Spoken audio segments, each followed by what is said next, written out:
友，大家好，欢迎收看中嘉新闻，我是赖伟一。高雄轻轨年底成员候车站也陆续亮相，其中 C25 到 C29 5个候车站以福禄寿喜财五福临门的设计概念，将蝙蝠、鹿、鹤、喜鹊以及猫5种动物设计在天棚上，让民众搭乘轻轨时有5种幸福降临家门、美满成员的感觉。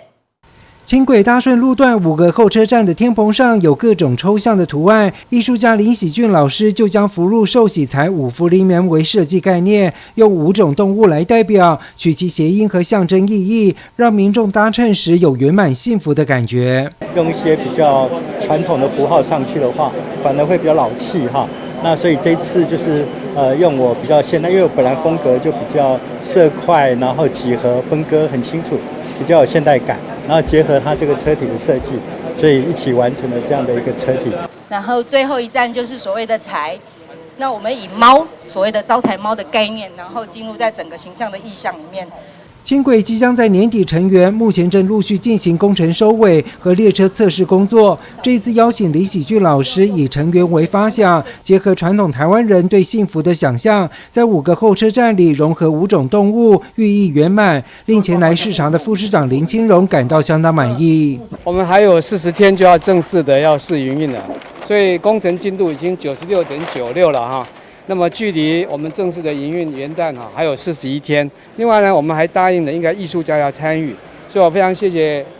林喜俊老师、林喜俊教授，那么跟我们当地的艺术家一起来参与，把我们这几个站能够装点。不同的5种的色系的绿色来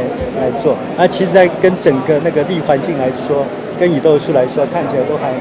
我个人觉得其实还蛮融合的哈。除了轻轨候车站有完美的设计和寓意之外，轻轨大顺路段也保留了中央分隔岛雨豆树的绿色隧道。轻轨顶山街站更在天棚上开了天窗，让一棵雨豆树自然穿过。林副市长也预告，大顺路雨豆树隧道将形成第2个龙猫隧道。但是这个地方呢，只是新植的112棵，合计原有的206棵，达到318棵。各位可以有一个新的飨宴，无论你用开车行走，或者是你坐在，待会儿就是有车子会滑行过来，你会发现它的这个特质是跟另外一个隧道龙猫隧道是更为精彩。所以从大顺1路一直到大顺2路。而对于高雄轻轨乘车安全性的部分，市议员郑梦入要求市府指示临近轻轨的大昌消防队安排防灾救险的演练，以防轻轨发生意外时能够迅速抢救，减少伤亡。大昌分队的旁边刚好就是轻轨站，在建工路跟大顺路口那边，所以这个消防演练，我也希望说，未来如果真的出现意外事故，那如何我们的消防车的动线要怎么去规划？希望这一些都可以先去把准备起来。就是公共建设，除了这个功能性之外，它的美观设计也非常重要，它会显示一个整个城市的文化内涵。轻轨大顺路段目前正进行行车测试，希望民众在轻轨列车行进路口时，能够配合号志和义交指挥，快速通过路口，以维护交通顺畅和行车安全。记者王仲凯、赖昌邦高雄报道。台南市112年联合婚礼首次在山上花园水稻博物馆浪漫登场。今年以真爱台南携手相伴为主题，现场布置了很多浪漫场景，由市长黄伟哲担任证婚人，为参与新人宣读结婚誓词，见证50对新人的浪漫爱情故事。由市府民政局主办，台南市112年联合婚礼日前于山上花园水稻博物馆登场，现场安排代表幸福的乐团演奏甜蜜婚礼歌曲，由市长黄伟哲亲自担任证婚人，为参与的新人宣读结婚誓词，见证50对新人浪漫的爱情故事。是否愿意共同许下承诺，在往后的婚姻道路上，无论富贵或贫穷，健康或疾病，顺境或逆境，皆愿意相互扶持与爱护，愿意彼此尊重与包容，相爱相守，永不放弃彼此，直到白头。新人林波化和现场所有的男方，你们是否愿意？我愿意，不要怀疑。新人林佳杰和现场所有的女方，你们是否愿意？不愿意。我现在正式宣布为你们成为夫妻。那我要代表台南市185万市民朋友们，恭贺各位，祝福各位永浴爱河，互相情牵彼此的手，走人生的路，开创美好的愿景与前程。那我想，在这个时候，各位都是世界上最幸福的，也要祝福所有的嘉宾、各位亲友团、各位主婚人所有的长官贵宾以及最重要的我们的新人，身体健康，万事如意，幸福满满。现场参与的新人是否除了准备8样的结婚贺礼，包括行李箱、好运伞等，另外是否更加码幸福好礼摸彩？奖项包括电视、冰箱等家电，另外还有1万元现金礼券等，多达50几项的实用礼品。现场新人中奖率可以说100%。会后，市长也一一与所有的新人与亲友一同拍照留念。记者林英根台南报道。爱恋港都夜2023基隆光影节将在12月1号到17号举办。除了在正滨渔港彩虹屋有夜间光雕秀之外，基隆7大行政区更设有 IP 光影装置以及 AR 城市寻宝游戏。市府更首度结合公视台湾原创动画邀国小学的 IP 角色，打造欢乐气氛，邀请全国民众12月来基隆旅游打卡。头3天，在我们最夯的网美打卡景点，就是正滨渔港彩虹屋的光雕照片，让我们期待一下。岁末年终可以到哪里玩？基隆市政府将在12月1号到12月17号举办爱恋港都夜2023基隆光影节，首度结合公共电视台湾原创动画妖国小学的人气 IP， 有水果奶奶和各具特色的妖怪角色，规划了夜间光雕秀。基隆7个行政区更设有光影装置与 AR 城市寻宝游戏。基隆市政府结合公视原创的一个动画，那是台湾的一个原创动画妖国小学来办理我们基隆市的一个光影节。那基隆光影节从12月开始，一连17天，那其中的前3天在那个正滨渔港彩色屋，我们有举办基隆的一个光雕秀。那另外在基隆的7区，我们也都设置了 IP 的一个光影装置，那也进行了一个 AR 的一个城市寻宝。那欢迎各位民众来基隆参加。基隆其实是一个虽然地方小，但是是一个各方面条件都非常具有特色的一个地方。那么这一次呢，也是公共电视第一次和一个城市呢举行这样的一个很特殊的一个活动。当然，我们更希望未来有各个在台湾的县市政府都能够和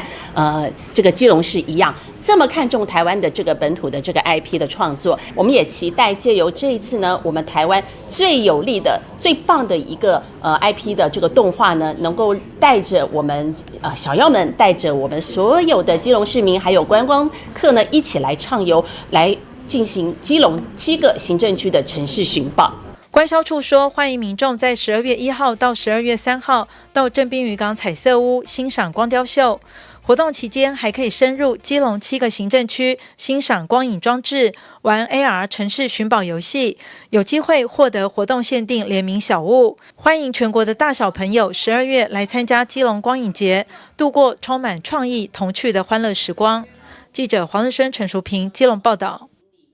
2023新北市林口区子弟系文化节将在12月2号在林口竹林山观音寺殿前广场登场，22号举办记者会，现场特别安排林口月林园演出八仙过海，展现林口新传文化特色。主活动当天，除了在地嘉宝国小、林口头湖月月轩、林口乐林园登台公演外，还特别规划南北馆戏曲创意比赛，创造传统戏曲文化的新亮点，周边搭配系列打卡活动以及市集摊位活动，欢迎全民一起来感受文化的嘉年华。3、2、1，请敲锣。112年子弟系文化节，好戏开锣，隆重登场。在林口区长廖武辉以及林口竹山观音寺董事长黄火旺等多位贵宾一起敲响铜锣，象征2023新北市林口区子弟系文化节即将起跑。现场有泰山高中学生蔡嘉诚扮演铁拐李，以及林口高中学生尤敏莹扮演何仙姑，搭配林口月林园演出八仙过海戏码。林口区长廖武辉表示，林口子弟系至今已经迈入第14个年头。今年规划的新北市林口区子弟系文化节活动，除了嘉宝国小同学登台演出经典戏曲《周楚除三害》以外，更有传承近100年、兼习新旧两路戏曲的林口月林园演出《醉八仙》，以及兼习交甲戏的月月轩带来《天官太极图》演出。欢迎民众一起来参与这一场文化欣享宴。那在这个传统文化上面啊，最特别的是我们南北馆这个演出，还有这个戏曲的演奏。那更特别的是呢，我们在林口地区啊，非常明显可见的就是我们的文化的传承。我们现场呢，这个许多啊，这个创意比赛上也看得到，我们莘莘学子都已经粉墨登场。那我们每年呢，也是利用这样子的活动，除了呢给予非常精彩的舞台，让大家可以创意竞赛以外，那我们也结合子弟系文化节现场呢，来办理许多亲子的活动。那在这边呢，非常欢迎大家各地好友一同来到林口地区。那在活动详细的细节上面，还有许多精彩的节目，以及呢这个竞赛的规则上面，都可以透过林口区公所官方粉丝页来进行了解。廖武辉表示，今年最特别的活动是从11月23号到30号，在林口区7处踩点打卡，以及活动当天现场打卡，上传指定网址就可以获得限量打卡赠礼，有保平安文创筷子组、文化带着走帆布包、竹林山观音寺发财金卡以及文青磁铁式书签夹等等。民众只要完成活动趣味性指令，就可以获得多项限量打卡礼品，限量发送。在活动的过程中呢，我们也在林口地区啊，各大这个特色的景点也设置了打卡点。我们透过这样子打卡的活动，也鼓励呢各地的民众呢来到林口地区呢来走一走，然后透过打卡呢，也可以来换取许多小礼物欢迎大家。竹林山观音寺黄火旺董事长表示，在地的文化信仰中心林口竹林山观音寺持续投注资源和经费，积极推动在地艺文推广。今年更在暑假期间支持泰山、林口、八里办理儿童戏剧巡回演出，透过在地公司部门的携手合作，培养林口在地庞大的艺文乐听人口。而在地的艺文团体和宣社更将子弟系文化节演出视为年度重要大事，更是展现传习成果的重要舞台。记者赵世渊新北采访报道。高雄市城市光廊过去是热门景点，民众常常晚上到这里喝咖啡、听音乐，人潮持续不断。但如今过去光景已经不在，店家撤离，人群离开，装置艺术也沦为街友的晒衣架，民众看了感到难过，也批根本就是暴殄天物。彩绘墙已经斑驳的快看不见，老旧的雕像只快剩下白色的基底，守护的世界树已经铁锈斑斑，装饰艺术也沦为街友的晒衣场。这边是过去高雄热门的夜晚景点城市光廊。以前就是这边真的还蛮热闹的前几年那时候城市光廊真的是有咖啡厅，有什么的，那时候做得很好。后来咖啡厅走了之后，然后就越来越杂。城市光廊的位置位于南高雄的核心，前面就有中央公园的捷运站，后面还有百货商圈，却鲜少有活动规划在这里，民众觉得纳闷，也感到可惜。一个堂堂的中央公园，人怎么会这么少？一个这么好的环境，然后又在捷运站的旁边，这么地理位置这么优越，可是却我来都是人很少，都没有看到什么人潮。不只是可惜啊，你看那些商家有多可怜啊！我讲得很实在啊，就是如果你真的这个地方完全就是不做观光的打算的话，那其实是很暴殄天物的一件事情吧。但其实城市光廊的基本体质是不错的，不用大刀阔斧重新建设，只需要适当整理以及充实的活动规划，就有机会吸引人潮。我觉得城市光廊你不需要再多花编列太多的预算来改造这个地方，或是做一些硬体设施。其实我觉得说，我们是不是利用这个那么好的场地比如说我们是不是在中山路那边用一个露天咖啡厅的一个概念，可以请一些乐团歌手啊什么来假日的时候在那边驻唱，然后大家在那个那种树荫，那种夜晚在那种森林中的感觉，那边喝咖啡，其实这种感觉是非常棒。最近迎来了一个新的转机，知名的日本企业即将进驻商圈，将会带来一波新的人潮。地方希望市府能够抓紧这次机会，重新整顿这个地区，让游客留下好的印象。那现在有一个很好的机会，就是说大利百货，它下个月唐吉诃德要在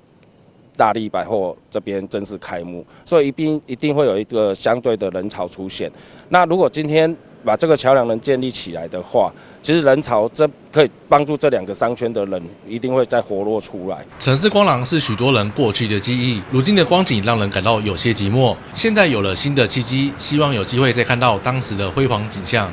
记者苏安君高雄报道。在基隆的西岸码头老仓库里面，看见台湾最新时尚潮流走秀，这个场面相当震撼。首度的特殊艺文体验，让参与民众对基隆留下了深刻的印象。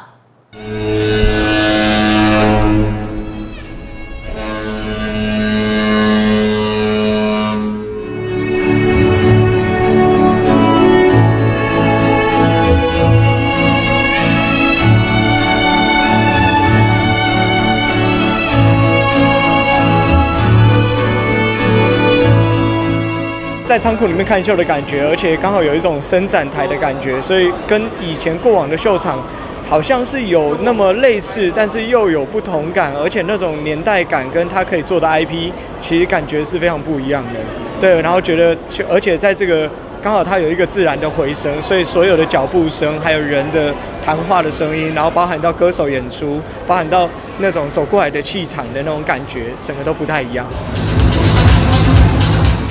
画面中是基隆港历史最悠久的西岸码头仓库，建于1930年代，见证着台湾与国际接轨。而在近100年历史的氛围中，听见传笛声传来，浓浓的港都特色让观众沉浸在其中。市府首度结合策展人设计师潘怡良，携手新锐设计师与不同领域的艺术家共同创作，带来光影、音乐与时尚秀，吸引满场的观众到场欣赏。因为这地方其实第一次接触的时候觉得好酷哦，因为它是一个有历史的地方。其实你们在看整个秀当中，你会看到就是有没有个鸣笛的那个声音，就好像那个，因为我们拿的是大家都拿着船票，好像有点就是进到那个船就是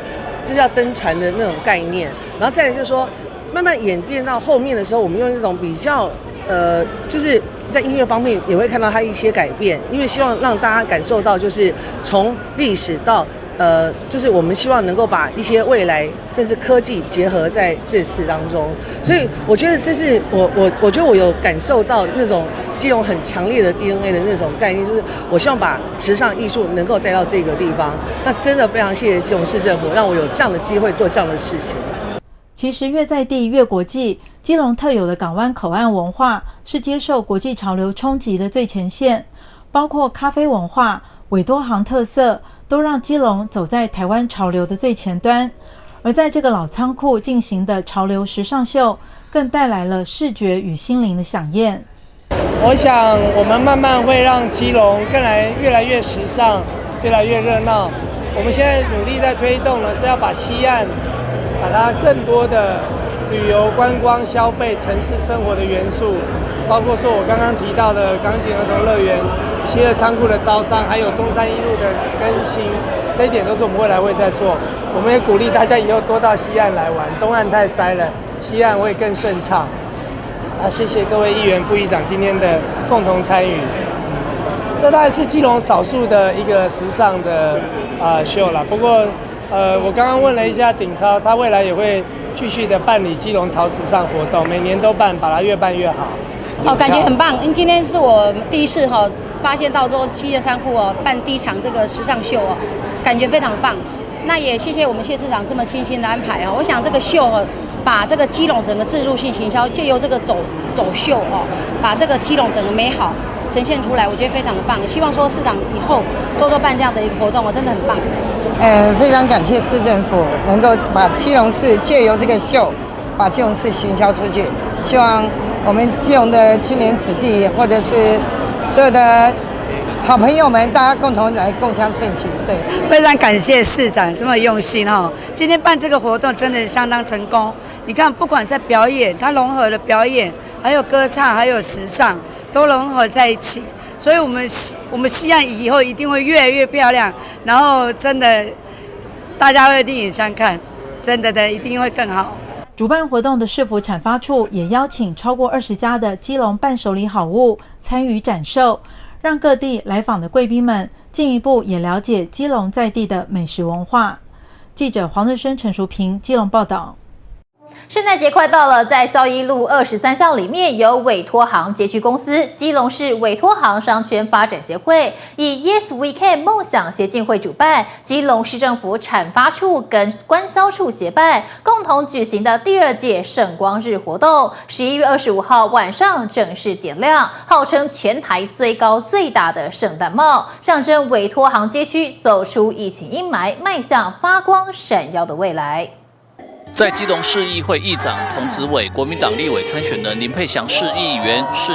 吴华嘉、施伟正和陈怡，以及委托行街区公司总经理邱孝贤、基隆市政府官销处长郭宪平和产发处副处长郑永阳等人共同启动下，11月25号晚上正式点亮，号称全台最高最大圣诞树造型的圣诞帽，象征委托行街区走出疫情阴霾，迈向发光闪耀的未来。那圣诞节也是委托行会最热闹的一个月份哈。那我想这样子的灯光效果大概已经持续了多年。那这几年呢，也让非常多的年轻朋友非常多的支持，然后来这边创业，来这边享受我们的咖啡文化或者日本料理的文化，甚至挂包酒吧。我想这就是一个地方创生的开始。那经过了疫情，那之后开始，我们希望可以再一次的透过滚动式的调整。那希望市政府各单位的配合，也非常谢谢官销处、产发处以及文化局的大力支持。那我想我们未来我们委托行的目标就是成功转型成一个青年文创的返乡园区，串联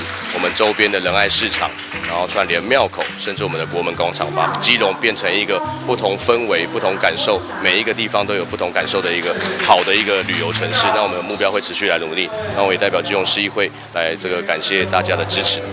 特殊的圣诞节这个灯饰已经是第5年了，那佩祥的确希望说我们委托行可以老屋翻新，可以把这个地方有一个新的文化的冲击。像很多不管是在国外还是国内，都有一些老街区，他们翻修之后有一些不同的作为，一些文化的特产，让年轻人、让年老者都一起过来这边共荣共好。那佩祥未来希望说能够进中央之后，尽力争取预算来给市政府来帮我们委托行做得更好，变成一个新的青年文化文艺复兴的地方。不止圣诞帽闪耀，现场表演节目同样发光发亮。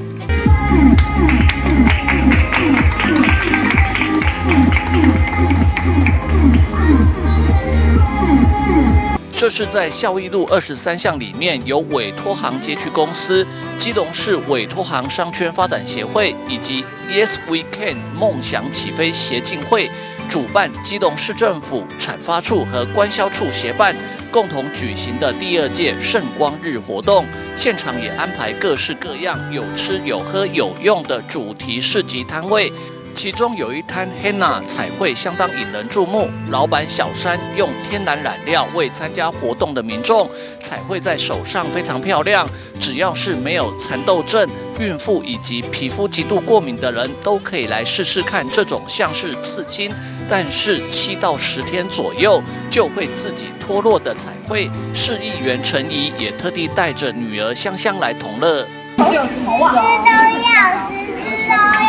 主办单位委托行街区公司总经理邱孝贤也特地颁发感谢状给多位协助及合作发展委托行街区有功人员，感谢他们的付出和关心。而在充满圣诞节感恩温馨气氛的同时，主办单位特地爱心捐款5000元给伊甸基金会，由伊甸基金会基隆区长李莲代表收下。现场也有平常就协助伊甸基金会做爱心的摊位业者共襄盛举。主办单位表示，圣诞帽将会持续点亮到农历年后，象征未来，为委托行街区带来更多的活力。记者吴俊松基隆报道。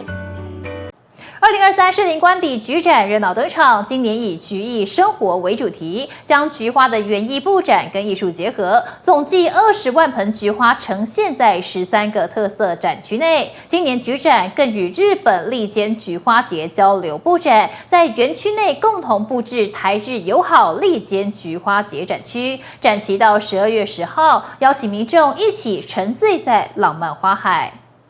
摇曳生姿的花海，浪漫多彩的花墙，还有令人惊叹的大丽菊。2023士林官邸菊展热闹登场，总共有20万盆菊花布置成13个展区，以艺术融入园艺的手法，将各展区变成艺术画作，让民众置身绝美花海布景，感受花的美好。我是从新加坡来，今天是我第一次来到你们这边的菊花展，好漂亮，好漂亮！这我是第一次来观赏这些很美丽的花啊，这边很免费，还只有那个花哦很美，最美的是那个有一个情人竖琴的那边。拍照很漂亮。我们今年的主题是叫菊艺生活，是希望将菊花栽培的艺术，然后融入设计，然后融入我们的民众的生活里面。然后我们今年的特别之处呢，是有邀请到我们的竹编艺术家撒布老师，还有林敬格老师，然后一起在我们的展区内，然后布置很多像是我们的水流装置艺术，以及会看到有一些瓢虫啊、昆虫啊，就是我们民众生活上都看得到的一些小设计、昆虫设计，然后融入我们的展区中。我们今年的大丽菊一样，就是有13株可以在我们的展区内可以发现。然后今年我们还有特别将大丽菊做成金字塔型的，然后以及我们今年的菊花还有特别引进，就是像荷兰的国外的新品种，以及还有今年特别与台湾有推出台湾自己种的培育的台中改良场的那个菊花种类，是叫台中1号。入口处以直升墙及绿雕呼应主题菊艺生活，带领民众走入菊花博览会。展区中还有以漂流木及竹子打造的新地景水流装置艺术，将自然媒材与花艺交织出动人美景。这次作品名称叫水流，那希望借由这样的一个作品，让游客来这里可以享受这个空间。那也借由这样的作品来认识水是很重要的，尤其是水资源这一块。那借由这样的环境，能够更贴近人跟自然环境的一件作品。竹子它就本身就是一条一条的，我觉得它可以去呈现这种水流的意象。然后漂流木它其实就是从溪里面，然后漂到海岸。那我觉得这种素材，我觉得它是回收，然后又重新有一个新的生命这样。今年菊展更与日本立间菊花节交流布展，在园区内布置台日友好立间菊花节展区，复刻象征性的鸟居、狐狸面具、柯山等装置。台北市副市长李四川也与远道而来的日本茨城县立间市山口申树市长共同签署台北市与立间市交流协定，为两市未来的交流奠定下良好的基础。我们菊展当然，这个今天开幕，最主要的主题，我们有艺术、有自然、有文化，总共有13个特展区。今天我们立间市也来参与。我刚才跟市长报告，他们去年办了菊展，他们的菊展已经办了100年。我说这可以趁这一次的机会，大家来做一个交流。互相来学习。我刚才跟市长报告，因为立间市的春天开满了整个杜鹃花，我也告诉他，台北市的市花就是杜鹃花，所以今天也借用这一个菊展，我们要跟立间市来签 MOU， 希望我们两市往后，不管对于文化，包括观光。物产，尤其菊展、花展，所有的教育都可以做交流。先ほど李副市長からもありましたように、笠間もツツジと菊のお祭りを行っております。台北市もツツジと菊のお祭りを行っておりまして、共通する部分があります。そしてですね、協定を結ぶ中で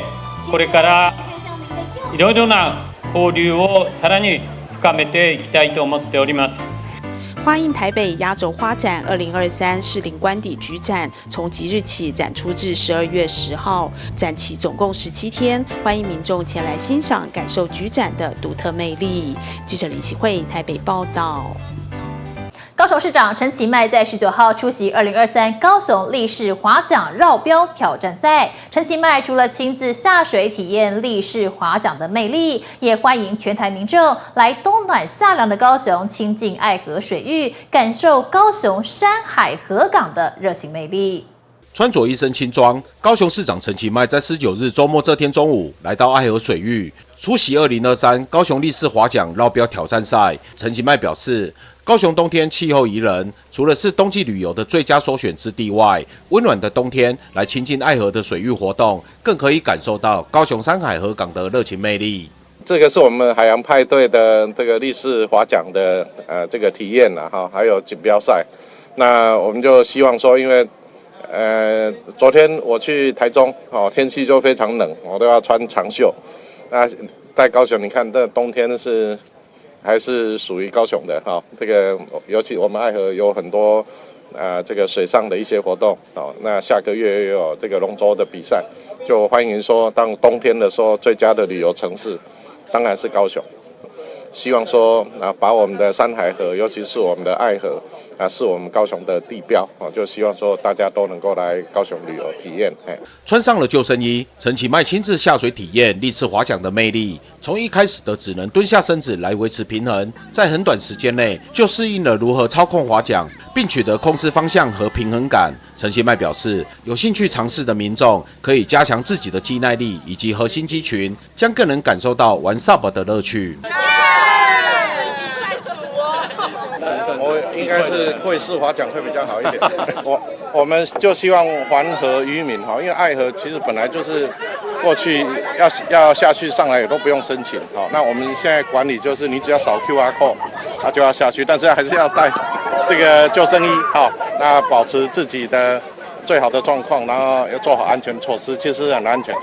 从2021年起，高雄就陆续推出海洋派对系列活动，并且在致力打造成台湾顶尖的亲水活动城市上，培养出更多水域方面优秀的选手，拉近了市民和水的距离，同时更凝聚了高雄市民对水域活动的热情。记者李佳龙高雄报道。龟山眷村故事馆近来推出新展《国际视野下的眷村》，聚焦过往眷村的美援时代，分别介绍了位在大园航空城征收区的前空军桃园基地设施群，以及上龟山地区树林口美军基地。展期从即日起到12月31号，馆方欢迎大家前来看展了解。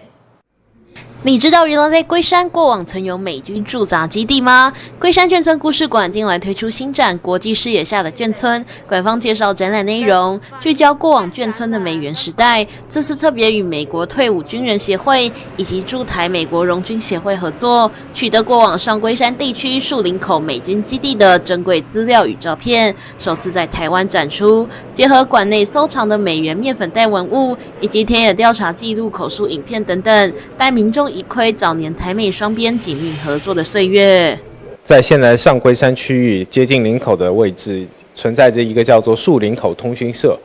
这是当年美军情报社，其实有非常大量的美军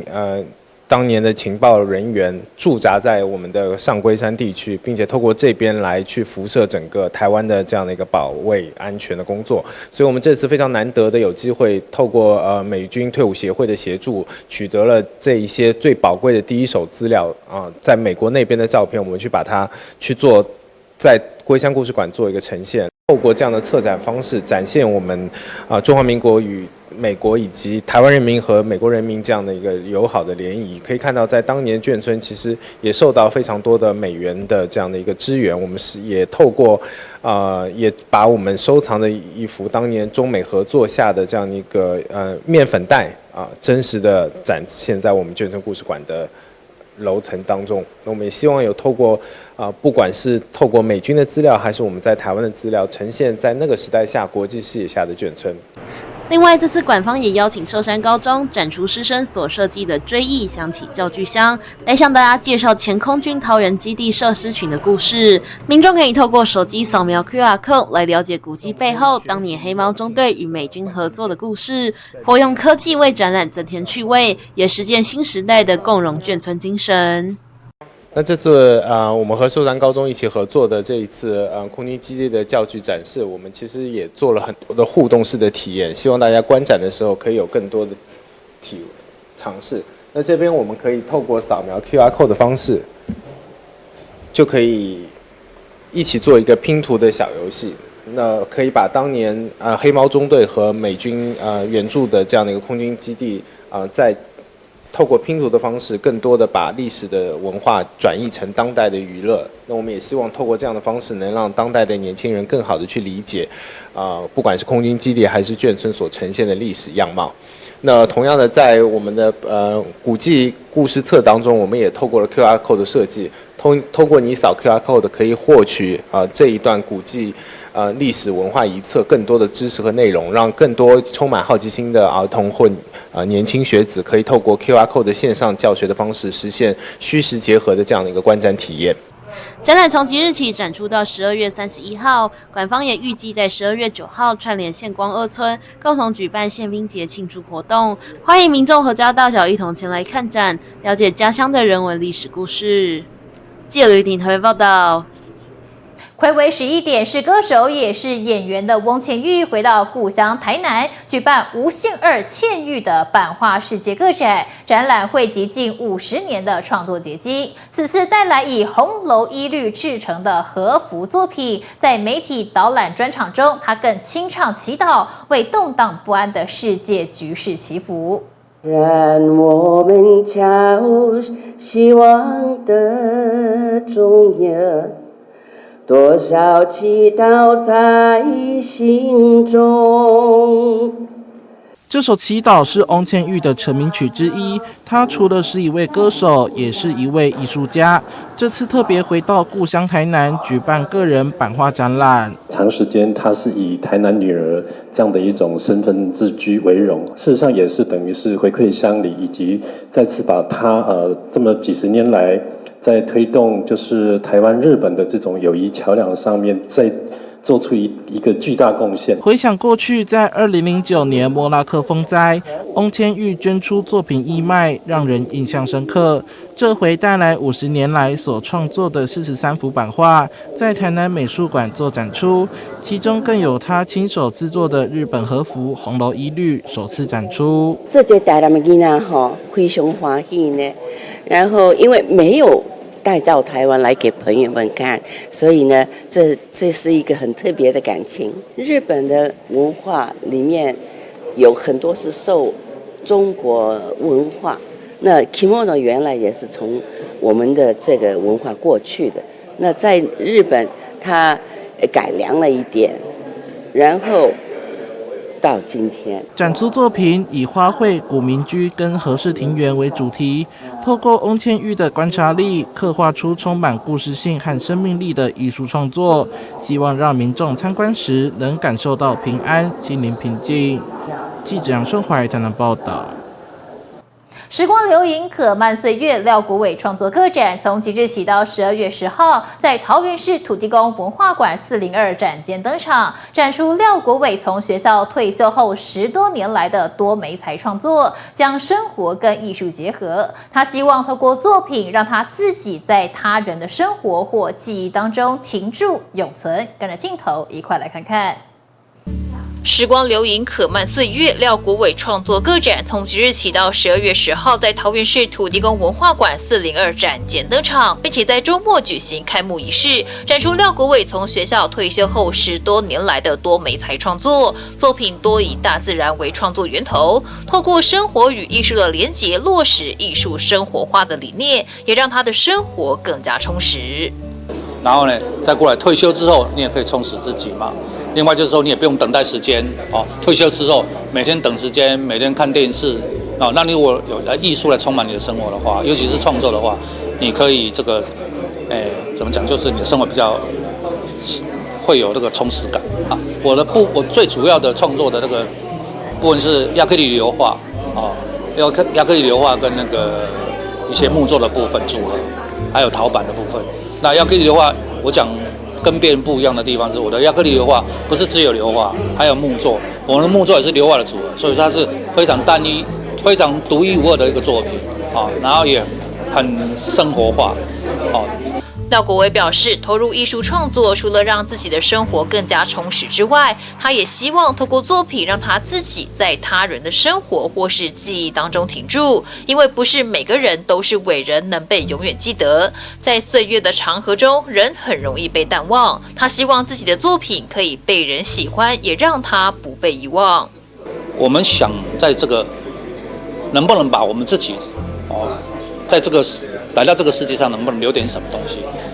能不能留点东西给我们后面的子孙啊，或什么之类的？他记得你，那或者说你的朋友记得你，事实上很困难。为什么？因为我们是 nobody， 我们没有什么丰功伟业。那我们只有说，如果说今天有一个很好的作品出来那大家会记得你，你升值在别人的心里面，你就成功了，你就在世界上有了一席之地。OK， 我是做简单，就是艺术生活，我们不要把艺术弄成好像说我们只有去画廊我们才看得到那艺术，或是让我们觉得说艺术是很抽象的东西，我们让它很生活、很平民化，我们随时可以在艺术里面享受艺术。廖国伟的创作横跨木作、捏陶、书法、亚克力油画等多元领域，作品非常独特，又能连结生活。桃园市议员黄婉如表示，认识廖国伟数十年，现在才知道他在艺术方面这么有才，大赞他的潜能无限。退休后在艺术领域发光发热。他用大自然的题材大自然的题材来做出来做出一些他心里所想的，还有我们生活上所遇到的一些的东西。那这些的作品真的是独一无二的。那我想每个人天生我材必有用啦。有一些前半辈子忙于工作，后半辈子当然就是要对于自己的喜好，而且对于自己无限潜能的发挥这才是一个完美的人生。廖国伟创作个展从即日起展到12月10号，整体策展也由他本人亲自操刀，将展间以山海经为题分区，一侧以山，一侧则以海为主题布置。欢迎大家来到土地公文化馆一览廖国伟的生活艺术创作。记者赖伟一投影报道。2023衡山书法艺术馆展览征件比赛2项得奖展览从16号起在书艺馆联合展出，展期到明年的1月15号。其中策展类得主徐祖宽规划的时空题词展览，邀请3位年轻书艺家，以传统书法为基础来诠释日常生活，结合卡通、歌词、抄写练习等主题，拉近书法艺术跟民众的距离，让人耳目一新。你有想过书法艺术也可以很新潮，甚至结合宝可梦、蝙蝠侠、迷因吗？2023衡山书法艺术馆展览征件得奖的2项书艺展，16号起在衡山书艺馆展出。其中策展类得主徐祖宽规划的时空题词展览，邀请林承汉、季冠地、蔡承汉3位年轻书艺家，以传统书法为基础来诠释日常生活，拉近书法艺术和民众的距离，令人耳目一新。一直以来，我知道这3位艺术家就是从很年轻的开始就经历那个传统书写的训练，然后借由那个传统书写的方式，我想说，他们以传统书写的方式，然后记录现在的生活，然后走出一个不一样的面貌，所以我觉得想找那这3个人都是以传统书写为基础的这个共通点，然后开创新局，所以这就是我找他们3个在一起展览的原因。展览依照艺术家的作品调性以及场地的空间大小来做规划呈现，策展人徐祖宽也一一介绍。书艺家林承汉以童年记忆的卡通动漫以及流行用语为主题，结合了印章、石碑、瓦当等仿古素材，让当代碰撞传统，呈现趣味火花。甚至还有结合音乐与光线的魔幻作品，巧思令人玩味。1楼的部分它的挑高比较低，那非常适合那个林承翰艺术家他那些比较精致，对，像玩具跟玩具融合，然后字体比较多、比较细密、精致、可爱的东西，所以我们就把它放在1楼。那走进1楼，你就会可以近看一些比较小巧的惊奇，这样。然后走完过那个冠地那个树叶的宁静的秋天之后，你会又到一个比较狭小的走道。那在那里呢，就会听到阵阵的那个迷幻的音乐传来，那是对劝世宗亲会的喵电感应。那配合那个林承翰的作品喵电感应，你会瞬间到了另外一个有点像 disco 啊，或者是酒店的一种那个酒吧里面的那种空间氛围，去尽情的去感受那个音乐以及字体的魔幻的结合，这样。另外，书艺家蔡承翰则带来众多超显练习文字，甚至还有一堆小字注释，在广大的空间中覆盖上密密麻麻的资讯，塑造多层次的时间性。而书艺家季冠地则巧妙把歌词文字以行书或草书的笔画转化为落叶图像，并借由构图布局来呈现聚散零合的含义，进一步强调作品的绘画性。然后到了2楼的部分呢，你会发现它的跳高突然变得很高，然后空间一瞬间变得很宽敞，但是却布满了密密麻麻的字，还有许多挂得非常高的像是铁铸成的字之类的，然后还有各种充满仪式感的卷轴，然后密密麻麻的字体。那里面其实都放着很多就是现代哲学啊，以及电影台词，就是我们生活中会遇到的一些各种经文合在一起。那我们就在2楼的高挑高的地方去弄了一个非常有仪式感的一个空间。那接下来走过来，对，一样是巨大的挑高。那我们以冠地的落叶题词，对，然后根据它那个树林的动态，然后还有以及巨幅的作品，去营造那个两边都是高大的树木在落叶的一种森林感。台湾市立美术馆代理馆长王丽娟表示，衡山书艺馆即日起推出了2档展览，时空题词和若书道都是今年展览征件的优秀作品，具备创新观点、议题和内容，翻转了书法艺术，欢迎民众前来欣赏其中奥妙。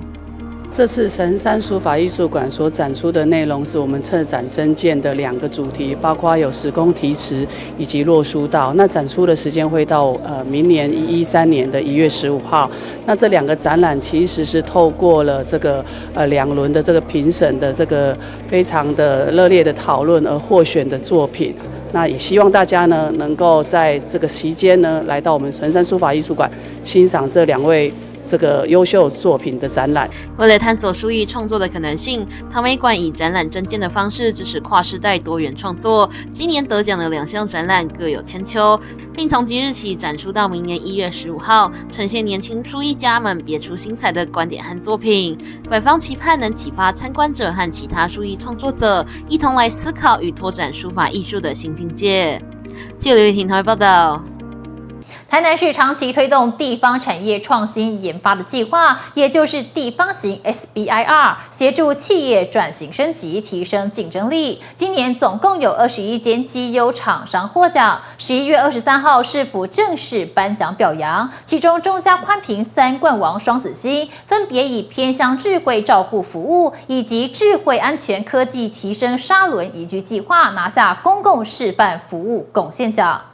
台南至县市合并就开始推动地方产业创新研究计划，也就是地方型 SBIR， 持续协助企业在地生根，提升竞争力。以今年为例，市府就辅导21间厂商，带动1亿5千万的产值，从宠物用品、化妆美容以及协助市政服务业数位化的模式相当多元。23号，市府经发局除了举办成果发表会，也由副秘书长王扬志一一颁奖表扬所有绩优厂商，场面热烈。3冠网有线电视股份有限公司有代表人陈坚春总经理代表领奖。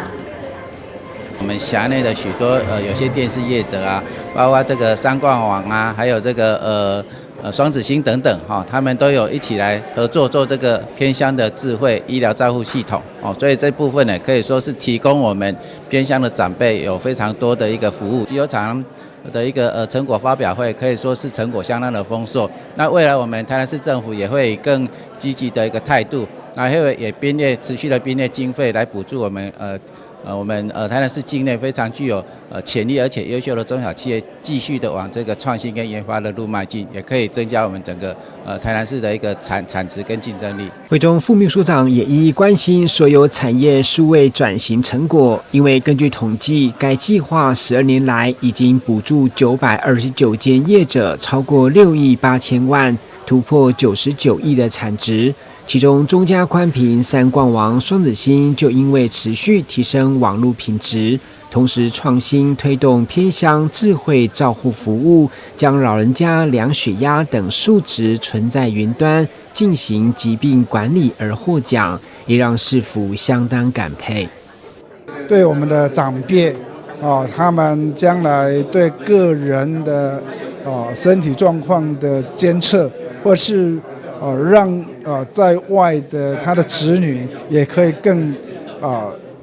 清楚、更放心的了解到自己父母亲的身体状况，可以透过这远端的了解，这是非常棒的。那我们希望这个系统呢，可以在我们台南市偏乡来落实。很荣幸中嘉宽频、三冠王、双子星有线电视在今年度能够再次加入我们 SBIR 的这个主题联盟式的补助。那再次也显现说，我们中嘉宽频、三冠网跟双子星的网络部件是非常的稳定。那我们的传输技术也是非常的成熟。那再加上我们一些应用上面的一些创新，所以再次能够获得补助。那在明年度呢，我们也会再更努力，那寻求更多的一些方式来继续加入我们 SBIR 的主题联盟式的补助。企业透过创新研发和数位转型，除了提升竞争力，也进一步带动台南市整体产业的发展。记者顾文吉台南报道。以上就是今天的中嘉新闻，感谢收看，我们再会。